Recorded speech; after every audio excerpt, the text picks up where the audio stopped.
सर्वांचं अगदी मनापासून स्वागत आहे.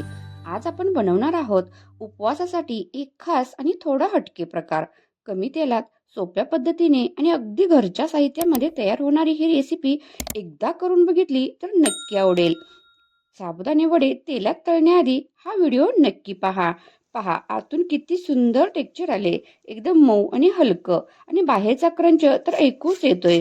उपवास असो किंवा संध्याकाळचा नाश्ता, घरातल्या सगळ्यांना आवडेल असा हा सोपा आणि कमी तेलातला प्रकार आहे. कच्चा बटाटा, ओला नारळ आणि शाबू आणि तयार होतात असे कुरकुरीत वडे, इतके की बाहेरून क्रंच आणि आतून एकदम मऊ. ना डीप फ्राय ना जास्त तेल, पण चव मात्र दुप्पट. चला तर मग आज बनवूया कमालीचा कुरकुरीत उपवास स्पेशल शाबू वडा. यासाठी शाबू 5 ते 6 तास असा भिजवून घ्यायचा आहे. एकदम जास्त पण पाणी घालायचं नाही. या ठिकाणी पाहू शकता एकदम सुटसुटीत असा हा शाबू झाला पाहिजे. 5 ते 6 तासानंतर आपण हा शाबू मिक्सरच्या भांड्यातून अगदी 2 ते 3 वेळा प्लस मोडवर फिरवायचा आहे. एकदम बारीक पण पेस्ट अशी बनवायची नाही, पाणी अजिबात घालायची नाही. फक्त हा शाबू फुटला गेला पाहिजे इतपतच आपण हे मिक्सरला फिरवून घ्यायचं आहे. तर अशा प्रकारे आपण हा सर्व शाबू फिरवून घेऊन एका प्लेटमध्ये किंवा बॉल्समध्ये काढायचा आहे. आता यामध्ये आपल्या आवडीनुसार तिखटाचं प्रमाण घ्यायचं आहे. या ठिकाणी मी 3 ते 4 तिखट हिरव्या मिरच्या बारीक पेस्ट करून घेतलेल्या आहेत. या ठिकाणी अतिशय महत्त्वाचा घटक म्हणजे ओलं खोबरं नक्की घालायचं आहे. अप्रतिम चव येते. या ठिकाणी मी अर्धी वाटी ओल्या खोबऱ्याचे काप मिक्सरला बारीक करून ते यामध्ये मिक्स केलेले आहेत. अर्धी वाटी शेंगदाणे भाजलेले असे जाडसर भरड करून ते सुद्धा घालायचे आहेत. आता या ठिकाणी अतिशय आणखी एक महत्त्वाची ट्रिक म्हणजे बटाटा घालायचा आहे, परंतु तो उकडून घ्यायचा नाही, शिजवून घ्यायचा नाही. तर कच्चाच बटाटा एकदम असा बारीक चिरून घ्यायचा आहे. यामुळे आपले बटाटे वडे जे आहेत ते आतून एकदम म्हणजे बाहेरून क्रंची आणि आतून एकदम सॉफ्ट मऊ असे होतात. तर नक्की ही ट्रिक एकदा वापरून पहा. बटाटा शिजवून न घालता असा बारीक चिरून घाला. तर या ठिकाणी 2 बटाटे मी बारीक चिरून घातलेले आहेत.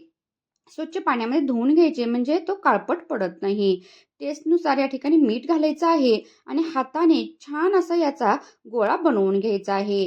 यामध्ये पाणी वगैरे काहीही घातलेलं नाही. आवश्यकता वाटलीच तुम्हाला मिश्रण कोरडं जास्त वाटत असेलच तर तुम्ही या ठिकाणी अगदी 1 टेबलस्पून कोमट पाणी वापरू शकता. नाही वापरलं तरी सुद्धा आपला हा गोळा छान असा तयार झालेला आहे. आता हा एक 20 ते 25 मिनिटं असं छान असं भिजत ठेवायचा आहे. तर 20-25 मिनिटानंतर याचे छोटे छोटे असे बॉल्स बनवून घ्यायचे आहेत.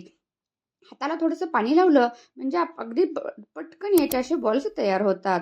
तर अशा प्रकारे हे बनवून घेतलेले आहेत.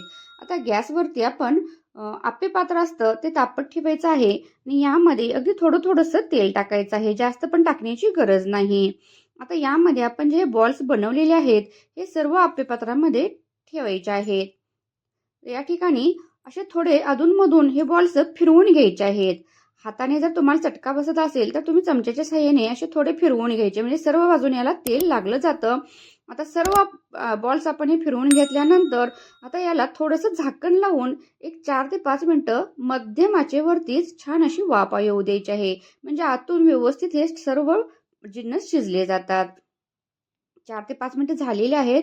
मस्त असा याला कलर पण आलेला आहे. म्हणजे आपल्या आतून हे छान शिजलेले आहेत. आता काटा चमच्याच्या साहाय्याने आपण हे सर्व बॉल्स असे फिरवून आता झाकण वगैरे लावायचं नाही तर असेच आपण सर्व बाजूने भाजून घ्यायचे आहेत. सर्व बाजूने असा सोनेरी गोल्डन कलर आला की समजायचं आपले आप्पे तयार झालेले आहेत.